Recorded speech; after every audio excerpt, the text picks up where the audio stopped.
এদিকে উসমান হাদির মৃত্যুর খবরে শোক প্রকাশ করেছে বিভিন্ন রাজনৈতিক সামাজিক সংগঠন। বিভিন্ন জায়গায় বিক্ষোভ মিছিল ও শোক র্যালি করছে ইনকিলাব মঞ্চ, এনসিপি সহ বিভিন্ন সংগঠন। দর্শক, এই নিয়ে আরো বিস্তারিত জানাতে এই মুহূর্তে সরাসরি যুক্ত হচ্ছেন আমাদের সহকর্মীরা। শুরুতেই যাচ্ছি সহকর্মী বদরুল আলম শাওনের কাছে। শাওন, আপনি যেখানটাতে আছেন এই মুহূর্তে সেখানে কি অবস্থা দেখছেন আর কি খবর আছে আপনার কাছে জানাবেন আমাদের।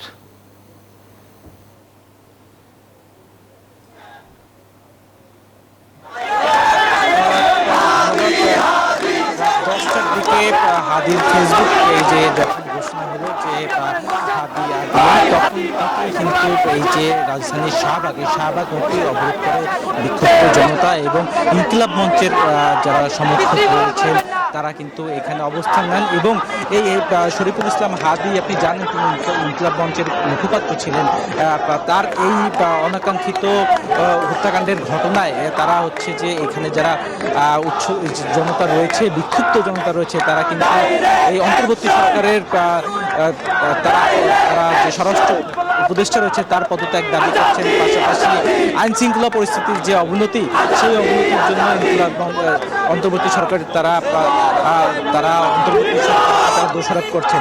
কিছুক্ষণ আগেই এইখানে শাহবাগ চত্বরে কিন্তু এই বিক্ষুব্ধ জনতার মধ্যে এসে উপস্থিত হন এনসিপির আহ্বায়ক নাহিদ ইসলাম এবং সদ্য সাবেক উপদেষ্টা আসিফ মাহমুদ সজীব ভুইয়া। তারা এখানে আসেন এবং তারা শরীফুল ইসলাম হাদির হত্যাকাণ্ডের এই ঘটনার তীব্র প্রতিবাদ জানান এবং এই হত্যাকাণ্ডের সাথে যারা জড়িত তাদেরকে দ্রুত যাতে বিচারের আওতায় আনা হয় এবং গ্রেপ্তার করা হয় সেই বিষয়টি তারা দাবি জানান। তারা যদি বলেন এখানে যারা উপস্থিত যারা রয়েছেন বিক্ষুব্ধ জনতা এবং বিশেষ করে ঢাকা বিশ্ববিদ্যালয়ের পার্শ্ববর্তী এই স্থানটিতে ঢাকা বিশ্ববিদ্যালয়ের শিক্ষার্থীরাও কিন্তু এই শাহবাগ মোড়ে যে বিক্ষোভ, সেই বিক্ষোভে তারা অংশ নিয়েছেন এবং তারা বলছেন যে হাদি জুলাই আগস্টের একজন অগ্রগামী একজন নেতা ছিলেন, যিনি সম্মুখে থেকে পুরো জুলাই আগস্ট ফ্যাসিবাদ বিরোধী আন্দোলনের নেতৃত্ব দিয়েছেন। সেই হাদির উপর যখন এই ধরনের হাদিকে হত্যাকাণ্ডের ঘটনা ঘটে তখন দেশের সাধারণ মানুষের আসলে নিরাপত্তা কোথায়, সেই জায়গা থেকে তারা বলছেন যে এই হাদি হত্যার পেছনে নিষিদ্ধ ঘোষিত আওয়ামী লীগ, সেই আওয়ামী লীগের তারা ইন্ধন দেখছেন এবং তারা যেটি বলছেন যে অনেক জায়গায় প্রকাশ্যে এসেছে যে যিনি এই হাদি হত্যার ঘটনায় যাকে মূল অভিযুক্ত করা হয়েছে সেই মাসুদ, সেই ফয়সাল মাসুদকে কিন্তু আসলে ভারতে পালিয়ে গেছেন বলে দাবি করছেন এখানে যারা বিক্ষুব্ধ জনতা রয়েছেন। এই কারণে সেই ফয়সাল মাসুদকে যাতে দ্রুত ভারত থেকে বাংলাদেশে নিয়ে আসা হয়, যেহেতু বাংলাদেশের সাথে ভারতের একটি বন্দি বিনিময় চুক্তি রয়েছে, সেই চুক্তির আওতায় সেই মাসুদকে যাতে দ্রুত ভারত থেকে বাংলাদেশে নিয়ে আসা হয় এবং তাকে আইনের তাকে যাতে গ্রেপ্তার করে এই হাদি হত্যাকাণ্ডের ঘটনায় কারা আসলে মূল মাস্টারমাইন্ড কারা, সেই বিষয়টি যাতে বেরিয়ে আসে সেটি কিন্তু তারা দাবি জানাচ্ছেন। পাশাপাশি আপনাকে জানিয়ে রাখি যে রাত 10টায় যখন ইনকিলাব মঞ্চের ফেসবুক পেজ এবং পররাষ্ট্র মন্ত্রণালয় এবং শরীফুল ইসলাম হাদির যে ফেসবুক পেজ, সেখানে নিশ্চিত করা হয় সিঙ্গাপুরে চিকিৎসাধীন অবস্থায় শরীফুল ইসলাম হাদি তিনি মারা গেছেন। এরপর থেকেই কিন্তু শাহবাগ ছাড়াও রাজধানীর বিভিন্ন প্রান্তে কিন্তু এই শরীফুল ইসলাম হাদির হত্যাকাণ্ডের ঘটনায় বিচারের দাবিতে বিভিন্ন জায়গায় হাজির হয়েছেন, অবস্থান নিয়েছেন আমরা দেখছি এবং তারা সেখানে অবস্থানে বিক্ষুব্ধ জনতা কিন্তু শরীফুল ওসমান হাদির এই হত্যাকাণ্ডের ঘটনায় বিচার দাবি করছেন এবং তারা অবিলম্বে স্বরাষ্ট্র উপদেষ্টা পদত্যাগের দাবি জানিয়েছেন এবং যতক্ষণ না পর্যন্ত এই হত্যাকাণ্ডের যারা জড়িত তাদেরকে গ্রেপ্তার করা না হবে এবং বিচার নিশ্চিত না করা হবে ততক্ষণ পর্যন্ত তারা রাজপথে থাকার ঘোষণা দিয়েছেন। আমাদের সাভারে আমাদের আরেক সহকর্মী রয়েছেন নাজমুল ইসলাম, এই ঘটনায় আমরা তার কাছে যাব আরো বিস্তারিত জানতে। নাজমুল,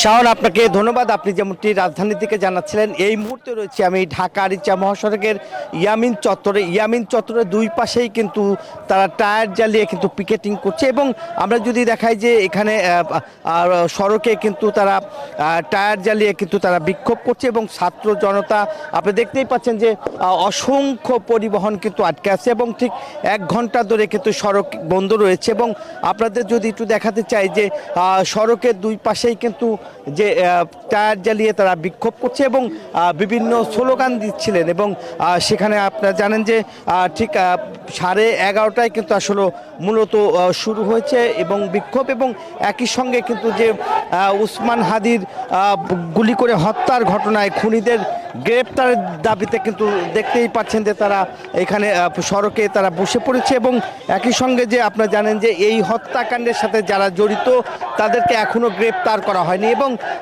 বলছে যে স্বরাষ্ট্র উপদেষ্টাকে জাহাঙ্গীরের পদত্যাগের জন্য কিন্তু তারা আসলে সেই দাবি করছেন এবং বিভিন্ন স্লোগান দিচ্ছে এবং সবাই কিন্তু হাজি হব, গুলির মুখে জীবন দেব, এরকম স্লোগান দিচ্ছে।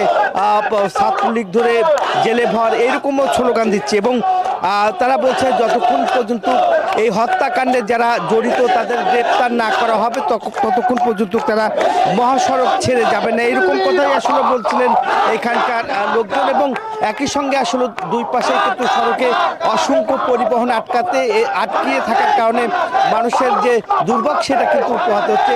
এই ছিল আমার কাছে ঢাকা আরিচা মহাসড়কের হাতি হত্যার ঘটনার সর্বশেষ। একই খবর জানতে আমরা যাচ্ছি চট্টগ্রাম। আমার আরেক সহকর্মী রয়েছে নয়ন বড়ুয়া জয়ের কাছে। জয়।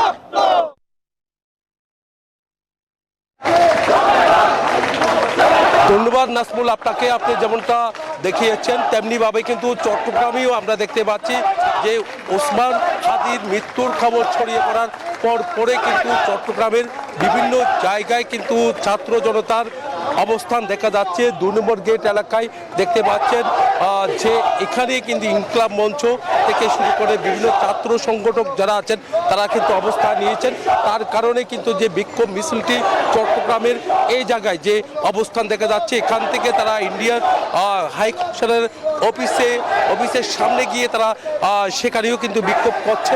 আমরা দেখতে পাচ্ছি তাদের বিক্ষোভ কিন্তু ছড়িয়ে পড়েছে চট্টগ্রামের বিভিন্ন জায়গায়। তার কারণে যানবাহন চলাচল একেবারে বন্ধ হয়ে গেছে। কিছুক্ষণ আগে কিছুটা যানবাহন চললেও কিন্তু এখন যানবাহন চলাচল বন্ধ হয়ে গেছে। 2 নম্বর গেট হলো গুরুত্বপূর্ণ একটি জায়গা, যেহেতু পতেঙ্গা থেকে যে কালুঘাট সড়কের যে যানবাহনগুলো আছে সব যানবাহন কিন্তু আমরা দেখতে পাচ্ছি যে আটকা পড়েছে।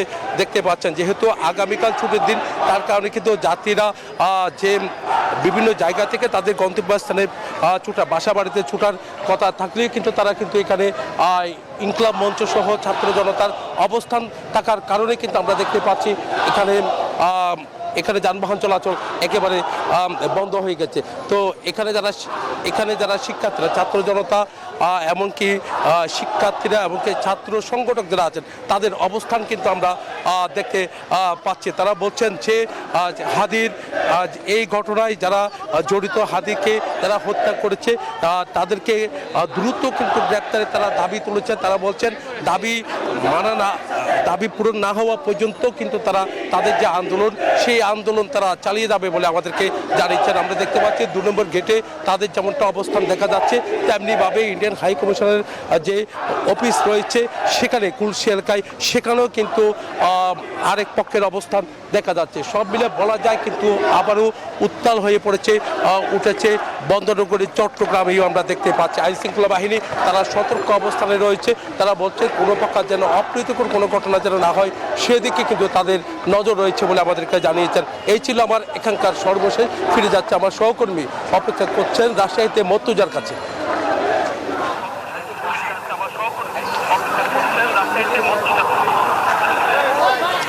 জয়, চট্টগ্রামের মতো রাজশাহীতেও উসমান হাদির মৃত্যুর ঘটনায় বিক্ষোভ মিছিল করছে রাজশাহী মহানগর এনসিপি। কিছুক্ষণ আগে তারা সাহেববাজার 0 পয়েন্ট থেকে বিক্ষোভ মিছিল নিয়ে এসে কুমারপাড়াতে এই স্থানে রাস্তা টায়ার জ্বালিয়ে কিন্তু বিক্ষোভ কর্মসূচি অব্যাহত রেখেছে এবং তারা বলছে যে উসমান হাদির মৃত্যুর ঘটনায় যারা জড়িত তাদের দ্রুত সময়ের মধ্যে আইনের আওতায় নিয়ে আসতে হবে এবং যারা ভারত থেকে ফেরত নিয়ে এসে দ্রুত সময়ের মধ্যে শাস্তি কার্যকর করতে হবে এবং এর সাথে যারা জড়িত ছিল তাদেরকেও আইনের আওতায় নিয়ে আসতে হবে এবং আওয়ামী লীগের সব নেতাকর্মীরা এমন ঘটনা ঘটিয়ে ঘুরে বেড়াচ্ছেন তাদেরকে কিন্তু আর আইন শৃঙ্খলা রক্ষাকারী বাহিনীর প্রতি গ্রেপ্তারের কিন্তু আহ্বান জানিয়েছেন। সেই সাথে আন্দোলনকারীরা বলছেন যে দিনে দুপুরে এরকম একটি ঘটনা ঘটলো কিন্তু বাংলাদেশের যে আইন শৃঙ্খলা রক্ষাকারী বাহিনী তারা কোনো কিছুই করতে পারেনি, যে কারণে তারা স্বরাষ্ট্র উপদেষ্টারও পদত্যাগের কিন্তু দাবি জানিয়েছেন বারবার নেতাকর্মীরা।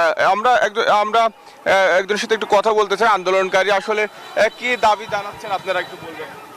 আপনারা দেখেন যে বাংলাদেশে সরকারের যারা যারা বসছে তারা জুলাই আন্দোলনে আমাদের সহযোদ্ধা শহীদ ভাইদের রক্তের বিনিময়ে বসছে। এখানে সব থেকে বড় কালপিট হচ্ছে আসিফ নজরুল, যে আন্দোলনে মাঠে থেকে যে জায়গাটাতে বসে সে কি করতেছে। আমার কথা হইল একজন সাবেক র্যাব কর্মকর্তা যদি জানে যে হাদি ভাইয়ের শুট হওয়ার সম্ভাবনা আছে তাহলে ডিজিএফআই কি ঘুমায়, সিটিএসবি কি ঘুমায়? আমাদের দাবি হচ্ছে সিঙ্গাপুর ভাই অনেক দূরে, হাসিনা যেরকম 15 মিনিটে ইন্ডিয়া পালাইছে, আমরা 24 ঘন্টা সময় দিচ্ছি ইউনূস সরকারকে। 24 ঘন্টার মধ্যে হাদি ভাইয়ের জানাজা পড়ার আগে খুনিকে নিয়ে সেখানে ফাঁসি দিতে হবে। বাংলাদেশের মানুষ জুলাই যোদ্ধারা ফাঁসি দেখে আমরা ঘরে ফিরবো। ধন্যবাদ আপনাকে। আমরা যেমনটি একজন আমাদেরকে বলছিলেন যে দ্রুত সময়ের মধ্যে যারা ভারতে পালিয়েছে তাদেরকে দেশে ফেরত এনে ফাঁসি কার্যকর করতে হবে এবং তারা কিন্তু তারা আন্দোলনকারীরা বলছেন যে 24 ঘন্টার মধ্যে কার্যকর করতে হবে এবং সেই সাথে যেন আর কোনো জুলাই যোদ্ধার উপর এই ধরনের হামলার ঘটনা না ঘটে সেই দাবিও কিন্তু তারা জানাচ্ছেন। এই ছিল রাজশাহী থেকে সর্বশেষ। নারায়ণগঞ্জ থেকে আরো খবর জানাতে যুক্ত হচ্ছেন সহকর্মী শরীফ। আমরা যাচ্ছি শরীফের কাছে। ধন্যবাদ মুর্তজা আপনাকে। আপনি যেমন চালাচ্ছিলেন রাজশাহীর খবর, আমরা এখন অবস্থান করছি নারায়ণগঞ্জ শহরের যে প্রাণকেন্দ্র, শহরের 2 নম্বর গেট। এখানে কিন্তু এই ইনকিলাব মঞ্চের হাদি হত্যার প্রতিবাদে আজকে কিন্তু তারা এখানে বিক্ষোভ মিছিল করছে। আপনারা দেখতে পাচ্ছেন এখানে কিন্তু এনসিপি নেতা কর্মীরা তারা বিক্ষোভ মিছিল পরবর্তী এখানে তারা সমাবেশ করছেন। তারা বলছেন যে এই ইনকিলাব মঞ্চের যে হাদি হত্যাকাণ্ডের ঘটনা ঘটেছে, কিন্তু এই হত্যাকাণ্ডের পরে যে এই প্রধান যে আসামি যারা রয়েছে, যারা এই কিলিং মিশনে ছিল, তাদেরকে কিন্তু সরকার গ্রেফতার করতে ব্যর্থ হয়েছে। যে কারণে তারা কিন্তু ইতিমধ্যেই গতকাল স্বরাষ্ট্রমন্ত্রী নারায়ণগঞ্জে ছিলেন, তারা 24 ঘন্টার মধ্যে আসামিদেরকে গ্রেফতারের দাবি জানিয়েছেন এবং তারা স্বরাষ্ট্রমন্ত্রীর পদত্যাগের দাবিও জানিয়েছেন। পাশাপাশি কিন্তু তারা বলছেন যে এই হাদি হত্যাকাণ্ডের যাতে এই ভারতীয় আধিপত্যবাদের কারণে যাতে ভবিষ্যতে কোনো ধরনের কোনো জুলাই যোদ্ধা যাতে ভবিষ্যতে আর কোনো হত্যাকাণ্ডের শিকার না হয়, এর জন্য কিন্তু তারা এই অন্তর্বর্তীকালীন সরকার এবং প্রশাসনের প্রতি তারা দাবি জানিয়েছেন। পাশাপাশি তারা বলছেন যে হাদি যে আন্দোলন করেছে সেই আন্দোলন কিন্তু তারা চালিয়ে যাবেন। এই দাবিতে তারা কিন্তু আজকে এখানে তারা বিভিন্ন ধরনের স্লোগান দিচ্ছেন। পাশাপাশি আইন শৃঙ্খলা বাহিনীর সাথে আমরা কথা বলেছি, তারা জানিয়েছেন যে এই যে জুলাই যোদ্ধাদের তারা নিরাপত্তা, পাশাপাশি যে ধরনের কোনো অপ্রীতিকর ঘটনার এড়াতে তারা কিন্তু সতর্ক অবস্থান রয়েছেন এবং তারা কিন্তু সতর্ক রয়েছেন। তো নারায়ণগঞ্জে আমার কাছে ছিল এই সর্বশেষ। ফিরে যাচ্ছি স্টুডিওতে। আপনাকে সেই সাথে ধন্যবাদ যারা যুক্ত হয়েছিলেন তাদের সবাইকে।